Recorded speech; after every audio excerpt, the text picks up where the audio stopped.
예, 베어마켓 랠리가 지속되고 있습니다. 나스닥은 하방 추세 벗어난 후에 이렇게 추가로 나올 수 있음을 말씀드렸고, 현재는 아무 이상 없이 랠리가 지속 중입니다. 하루 정도 약간 하락하는 듯 했는데, 이틀인가요? 예, 5일선을 다시 지켜내면서 현재는 이상이 없는 상태입니다. 상황에 따라서 좀 더 반등이 진행될 수도 있습니다. 그러나 제가 볼 때 나스닥이 이게 마지막 반등이 될 가능성을 고려해야 되고요. 그래서 올해 중 늦으면 하반기가 될 텐데, 또 빠르면은 늦봄이나 여름에 오게 될 수도 있고요. 외국인 한국 주식 매수 지속하고 있고요. 개인들은 곧버스 매수 지속하고, 그 다음에 삼성전자, 하이닉스도 좀 팔고 있죠. 최근 들어서. 단 하루 정도는 조금 주춤하더니 매수가, 매도를 크게 한 건 아니고요. 매수가 좀 주춤하더니 다시 오늘도 곧버스 폭주를 지속하고 있습니다. 그래서 왠지 저는 여러가지 정황상 반등이 더 클 것 같습니다. 특별히 좀 코스닥이 강한 모습인데, 오늘 같은 경우에는 그동안 2차전지랑 같이 오르다 오늘 2차전지가 좀 주춤했고요. 오늘은 IT 부품주 위주로 강하게 오르고 있는 중에 있습니다. 전기전자, IT, 코스닥이 아니라 코스피도 전기전자와 IT가 강세를 보이고 있죠.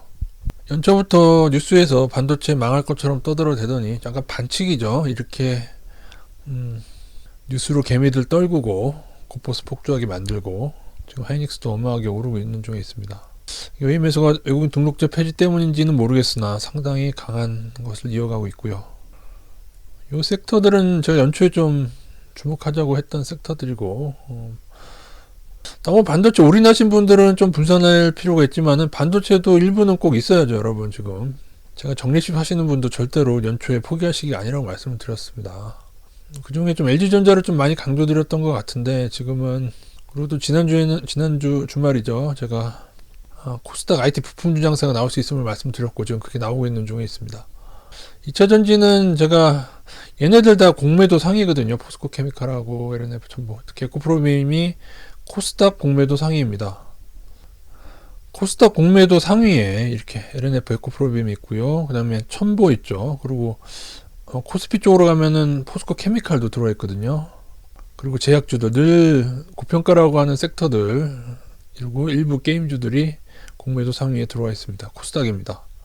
코스피는 여전히 셀트리온이 상위를 차지하고 있는 중에 HMM이 좀 걱정입니다. 개인적으로. 그리고 카카오 계열도, 카카오뱅크도 좀 들어와 있고, 두산 계열은 이제 문제가 있다고 말씀드렸죠. 공매도 상위에 들어가 있고, 크래프는 게임주인데 버블이 있죠. LG생활건강은 지금은 좀 줄어들어야 될 시점도 같은데, 포스코 케미칼 여기 있죠. 그죠?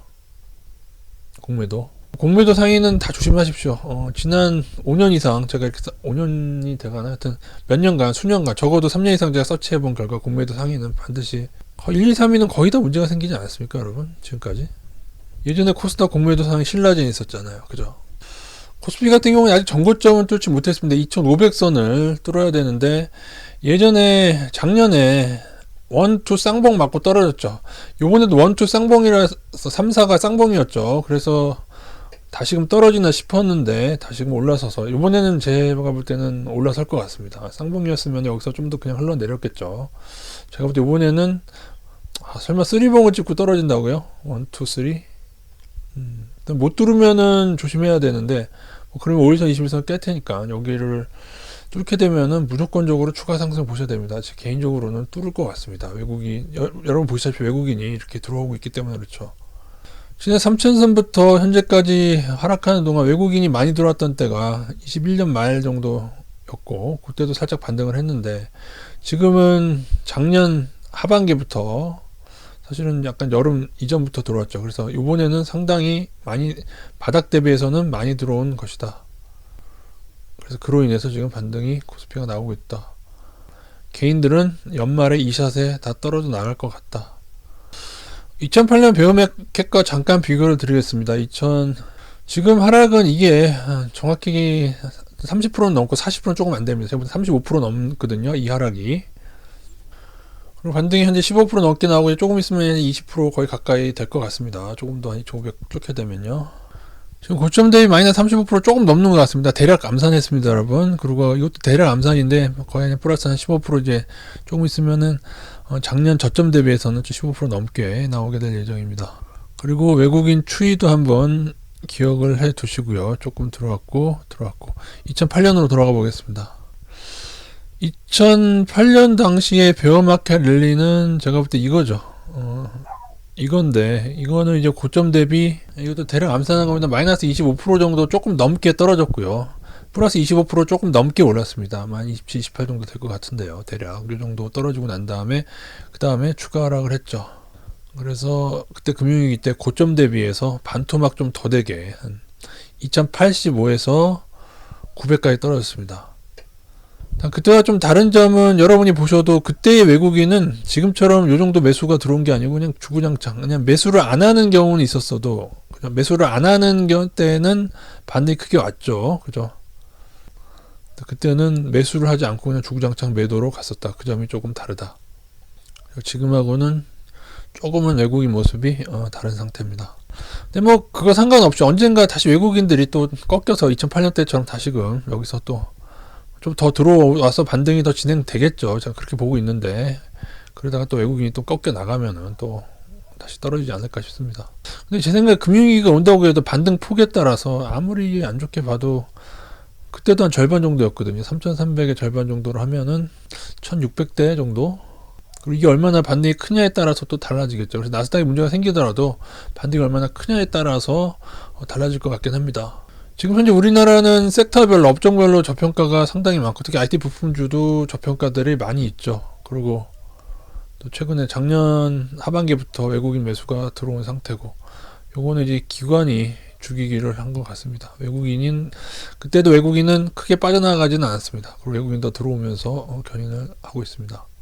어쨌든 베어마켓 랠리도 랠리이기 때문에 큰 상승을 잘 즐기시고요. 그러나 애플 차트인데요. 제가 애플도 삐끼를 하고 많이 하게 되면은 결국 하락 전환이라고 말씀드렸어요. 이건 이제 나올 수 있는 반등 정도죠. 사실은 여기서 훅 갈 건지 아니면은 여기를 지지되고 130불이었죠. 지지되면은 반등이 한 번 더 올 수 있다 정도로 말씀드린 바 있었는데 이번 반등이 마지막이라면 좀 클 수도 있긴 하겠는데 모르겠습니다. 테슬라는 여기를 못 넘고 하락을 했죠. 여기를 못 넘고 하락했는데 애플은 얼마의 반등 이게 마지막 반등이 아니어도 상관없습니다. 그죠? 이러다가 또 하락하다가 또는 뭐 예를 들어 여름에 더 크게 나온다고 한들 제가 볼 때는 늦어도 올해 하반기 정도에 나스닥은 큰 곤란을 당하게 되지 않을까. 아직까지는 애플은 여기를 넘지 못하는 한 계속적으로 주의해야 될 구간이죠. 왜냐하면 이게 추세가 다 날아가고 있습니다. 추세가. 그죠? 이것도 이 추세가 아직은 회복을 못했지 않습니까? 사실은 애플 같은 종목은 지금도 연락 위험한 구간인데 우리하고 다르죠. 그죠? 이런 식의 미련의 반등 때문에 결국에는 끝까지 빠져나가지 못하고 테슬라 마찬가지고요. 단 애플은 테슬라만큼 많이 떨어지지는 않을 것 같습니다. 나중에 상황 따라서 한번 100불 정도는 깨는 일이 있을 것으로 보고 있습니다. 제가 연초에 요번에 랠리가 온다면은 베어마켓 랠리가 온다면은 치고 오르는 애들 위주로 그리고 낙폭 과대 위주로 접근하라고 말씀드렸는데 몇 가지 업종만 잠깐 제가 보여드리면은 지금 IT 부품주는 치고 오르고 있죠. 근데 이제 섹터별로 뭐 비금속 이런 애들은 안 오르고 있어요. 이런 애들보다 현재 무조건 전기전자나 어쨌든 앞으로 좀 유망한 아까 말씀드린 그런 종목들 위주로 나오고 있습니다. 해서 업종별로 전혀 지금 다르게 움직이고 있다는 거 사실을 좀 아시고 업종별로 잘 선택하셔서 소프트웨어 같은 경우도 강하죠. 그리고 이 업종은 처음에 이제 반도체를 기점으로 IT가 좀 오르게 되는데 IT 부품 자체에서도 순환을 합니다. 이 업종 순환이 있습니다. 코스닥 장세가 펼쳐질 때 반도체가 처음에 많이 올랐다고 해서 계속 많이 오르는 게 아니고 그 다음에는 뭐 디스플레이 쪽으로 갈 수도 있고 아니면 뭐 다른 통신 쪽으로 갈 수도 있고 이렇게 되기 때문에 여러분이 근데 그래도 이제 뭔가 미래의 어떤 테마랑 맞는 게 좋겠죠. 그죠?